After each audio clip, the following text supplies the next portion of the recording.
Welcome to the You Were Designed for Greatness podcast. Each week we will bring you inspiring tips, stories, and ideas to help you be all that you can be, discovering your greatness. Featuring Donna Tashton. Donna is a transformational life and health coach, a highly sought-after public speaker, and the founder of Vibrant Living. She has helped hundreds find a better life, free of stress and living the greatness they were truly designed for. And now, your host, Donna Tashton.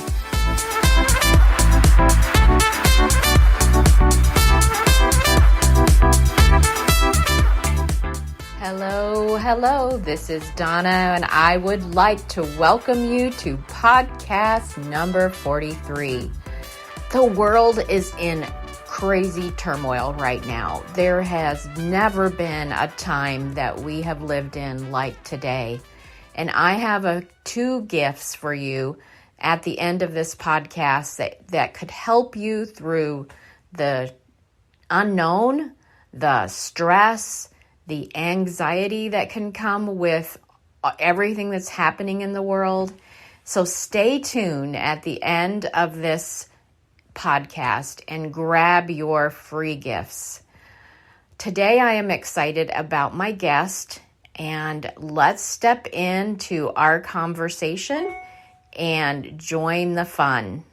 I would like to welcome you to the podcast today, and I am excited for my new friend, Ashwini. I have just met with this new virtual world, and here we are, and I wanted to share her story and her insight and wisdom with you. She may not think so, but I believe I saw a lot of it. So, Ashwini, why don't you tell the listeners about yourself? Sure thing. So my name is Ashwini. I won't bother you with my last name for now. You can read it at your leisure when you see it in front of you. It's probably easier that way.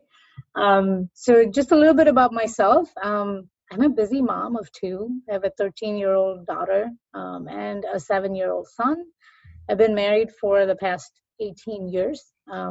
Myself and my husband are both mechanical engineers by training and education, and I've been working in the auto industry for the past, 17 years almost now. And I worked in different organizations, different roles, mostly in product engineering, focusing on vehicle product development and braking product development. And right now, I'm the director of sales at Martin Rea.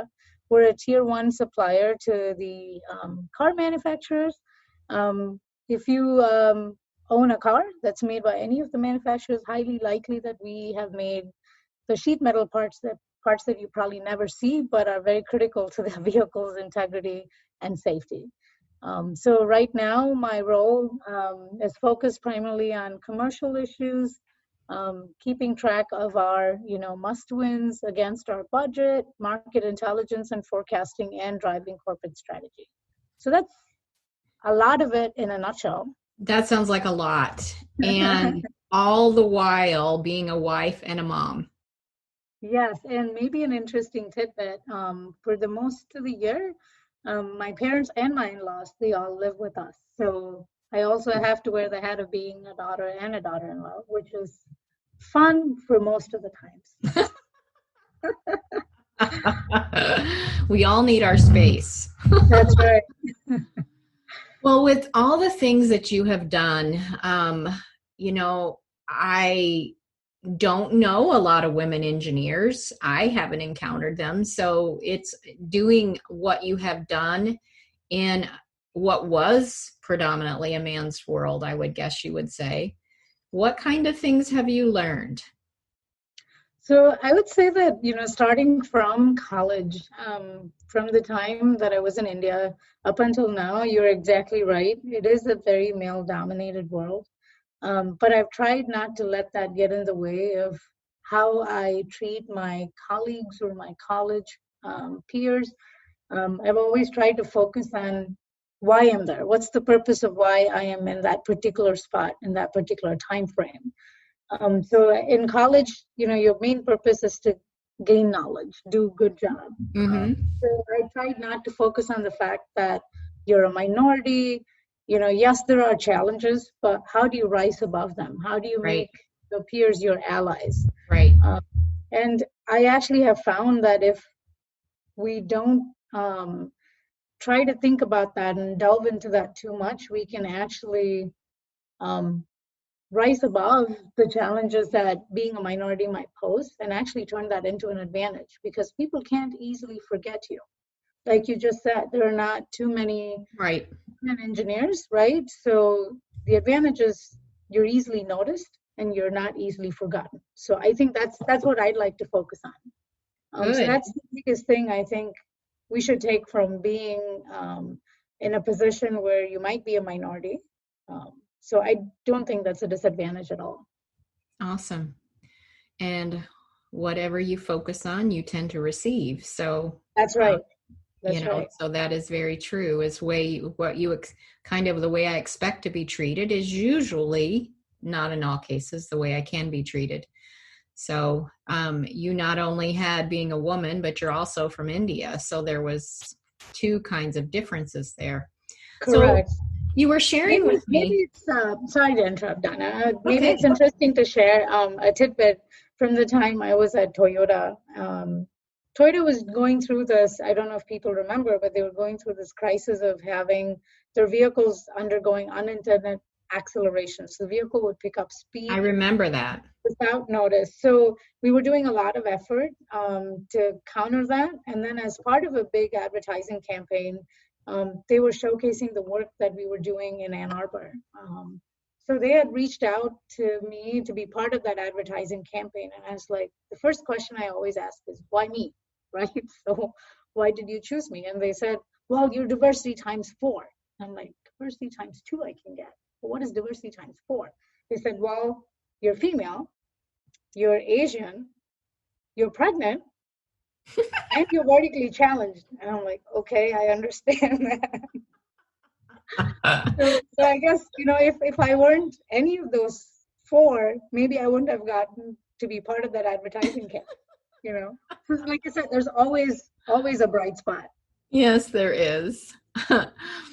So what's one of the things that you think would be the most needed thing for women to listen to, whether they're working or own their own business, that you shared with me earlier? I think the most important thing, like I said before, Dana, I think is to make sure that, yes, you need to work hard. That's, I think, a baseline, right? So you can't substitute anything for hard work. But I think in addition to doing hard work, you need to be courageous enough, not afraid to promote your own self. We hear a lot of talk about finding mentors, finding sponsors, but I think the first sponsor you need in your life is yourself. And I know it's a very hard thing to do. You have to do it with authenticity, be able to give credit where it's due, but also take credit when it's appropriate. So I think that's very important. I wish someone had told me this when I was entering the workforce, because all I cared about was working hard, meeting my deadlines, and doing a good job on the project, which was good to a certain extent. But when you start to have higher aspirations, I think not just how well you do your work, but who knows how well you do your work also matters. Yes. So how do you think that would have made a difference for you? I think probably if I had understood that, I would have gained prominence maybe within the organizations that I already was in much sooner than what has happened. I have no regrets about my career. It's taken the course that it has, and it's helped me gain new experiences in every step of the way. But I think if someone had told me that, I would have also been a lot more confident and more brave than I was as an engineer working on teams. So confident in your abilities and then sharing those with the appropriate people so that you can actually impact the company for good. That is correct. That is Yes. exactly correct, right? So when you're not able to, I wouldn't say promote yourself, but promote your ideas, promote your thoughts, I think you're doing a disservice to yourself and to the organization, right? Right. Because I'm sure a lot of people can probably agree with me. There's been many times when I was an engineer, project engineer, working on projects, where I'd be rehearsing this in my head, like, should I say it? Should I not say it? Should I ask this question? Should I propose this? By the time I go through this rehearsal in my head and I actually am ready to say it, two other men have already said it and they've decided to do it and they've moved on, right? So I think that's the disadvantage that we are at if we keep doubting ourselves, right? Yes. So what does the word, you're going to like this one, what does the word authentic mean to you? I think the word authentic is if I can look back at myself and recognize myself in every situation, and people know exactly how I will react in every situation with consistency, I think that's authenticity, right? It doesn't matter if I'm in the workspace, if I'm at home, if I'm with my friends. People know exactly how I will react. And people know my value system. It doesn't change based on the environment or based on the situation I'm in. Your actions always are completely aligned with your value system, right? And you shouldn't be afraid to bring that fully to any situation you're in. So if your family is your priority, it's okay to talk about that at work. I thought it was not. I thought you had to keep them separate. But it's okay to talk about that at work because it humanizes you, especially if you have people leadership responsibility. I find your team feels you more relatable, that you're able to build trust faster. They're also more sympathetic towards how many hats you're juggling, right? So I think it's very, very important to be authentic. That's what it means to me, at least. Yes, I love that word.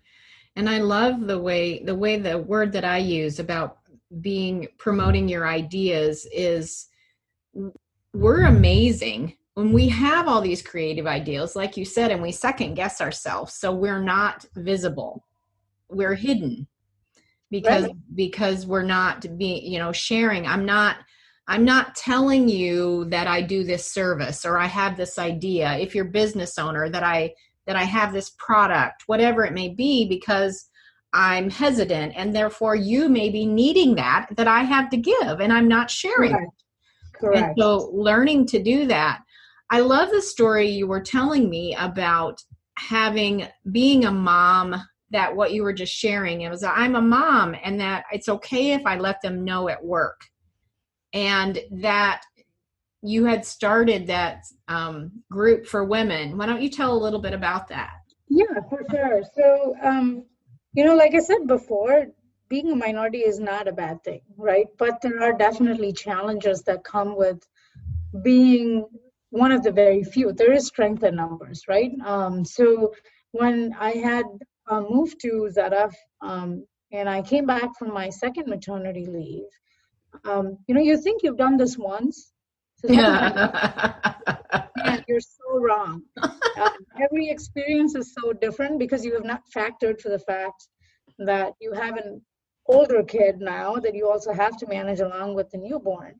And I had him 7.5 weeks early, so it comes with its own challenges having a premature baby. So I was back at work at 6 weeks. You're emotionally overwhelmed because you feel like you've left this real little child at home or in daycare. And you're at work, and then you're guilty about thinking about your child when you're at work. So there's a lot of conflicting emotions that you're going through. And you start doubting yourself, man, am I doing a good job? Am I doing the work that they're paying me to do for, right? So as I was going through that process, I thought, man, it would be so helpful if I had my girlfriends here right now. They would know exactly what to tell me. I could lean on them for emotional support. Forget physical support and childcare, right? But at least for the moral and emotional support. And I said, I've left all my girlfriends back home, right? Most of them that grew up with me or were in school with me are all back home. So I decided I'm going to create my own set of girlfriends and I'm going to do it myself. I love that. So I talked to HR in ZF and I said, hey, I want to create this women's resource group. And I said, this is not an activist group. This is a group that I want to create to provide support and resources for women through whatever challenges they might be going through. I just happen to be going through a challenge of being a second-time mom, but each of us are in different phase in our lives. We might be going through different challenges. And they were fully okay as long as I didn't drop the ball on my day job.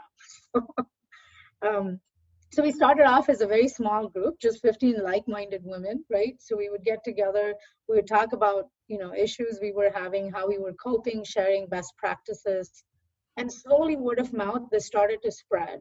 And I was at Zara for about a good 7.5 years. And by the time I left, this group had grown to all our 4 Metro Detroit locations. We had about 550 people in the group across these 4 locations. Wow. We had put a mission together, and we had secured funding from our CFO.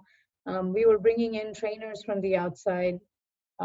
But what I realized doing this is, when I left, when I told the women I was leaving ZF, I know it sounds cheesy, but the farewell they gave me was just, I can't explain it in words. It's just, you realize the emails and things that you get, you realize you've made a difference in someone else's life, right? Yes. That you probably could have never done if you just focused on your day job.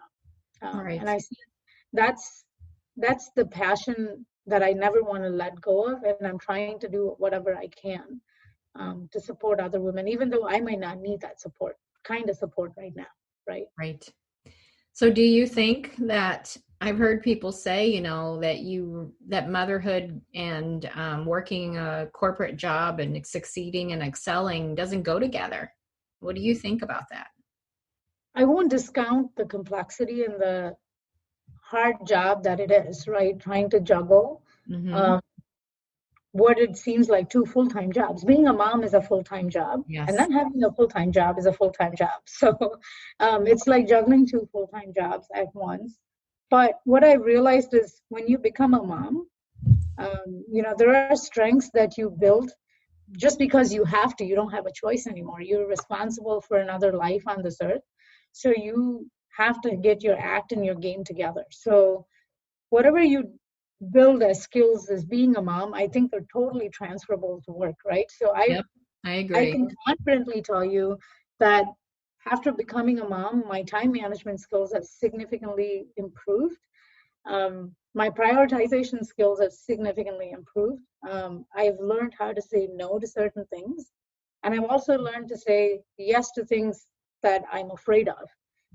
I think being a mother is probably the scariest big step I've taken in my life. And I said, I had no clue how to be a mother. If I can do that, I should say yes to a good opportunity that I have no idea how to do it. But I'm going to say yes and move forward.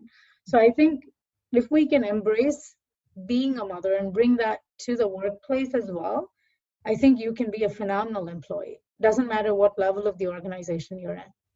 I agree. I think moms are amazing. They are, if we could put on a resume all that they have to do, it would be a lot. Well, I just think that you have such a joy about you, and I can believe that you can bring that to your job. And I'm so happy that we ran into each other in this virtual world. Me too. Yeah. And so do you have any closing thoughts as we get to our 15-minute or so mark here? Do you have any closing thoughts that you would like to share with the women that are listening? I think when I reflect on, I would say that, if there's one thing that two things I would say is, you always have to stay humble, because I feel like if you let things get to your head and your ego becomes really big and bloated, karma has a way of bringing it back to your shoulders and size it right. So you don't want to ever go through that. So staying humble is always very important, but also staying hungry at the same time to learn new things, to try new things is equally important. Because if someone had asked me 20 years ago when I was in college, would you be open to doing a sales job, a commercial role, or a strategy role? I'd say, what? No, I'm an engineer. I want to do engineering. I want to do product engineering. But I think being open to the stuff that comes your way and taking on those challenges, it's opened my eyes to so many different things that I possibly could not have. So I guess what I'm trying to say is you can never predict where you're going to be in 20 years, But when you see something that's exciting that comes your way, be brave enough to say yes. It's okay to be scared, but be brave enough to say yes and tap into your resources of girlfriends. They are your support system, and don't be ashamed to tap into them. I shamelessly tap into all my network from Society of Women Engineers or the women group at ZF. I shamelessly tap into them. I don't feel any shame at all. So. There are strength when we're together. That's for sure. Yes. So yes, absolutely. Well, thank you very much for coming on and being a guest today. And the wisdom that you have to share, there's a lot more in there, but I don't have that long. So no, I want to thank you, Donna. I don't think this is probably the second time I've done this. The first time was at ZF when they recorded a podcast about how the Women's Resource Group came about, because we were trying to create a playbook for other resource groups like LGBTQ and stuff like that. But this one has been very, very focused on just rethinking my own journey. So it's been helpful in the sense of reflecting and thinking back and kind of reassigning, reaffirming what my beliefs are and what my priorities are. So thank you very much. You are welcome. I loved my conversation with Ashwini and the story that she has to tell. I just love hearing amazing women that I am encountering stories and sharing them with you. And now, as I promised, the 2 free gifts that I have for you. The first I have developed actually before all of this happened in the world, but it is called 3 Tools to Break the Cycle of Anxiety. And even people who didn't normally may experience anxiety have experienced a level of anxiety in what has been happening in the world. This free gift is on my website, and it is at iVibrantLiving.com, the letter I, vibrantLiving.com, and click on the resource tab and get your free gift today. The second gift is a complimentary coaching session with me. Talk through what you're going through. I promise it will be amazing for you on the other side. Step out and do something you maybe have never done before and schedule a conversation with me. And as always, in whatever life may find us, this is Donna saying live and love vibrantly.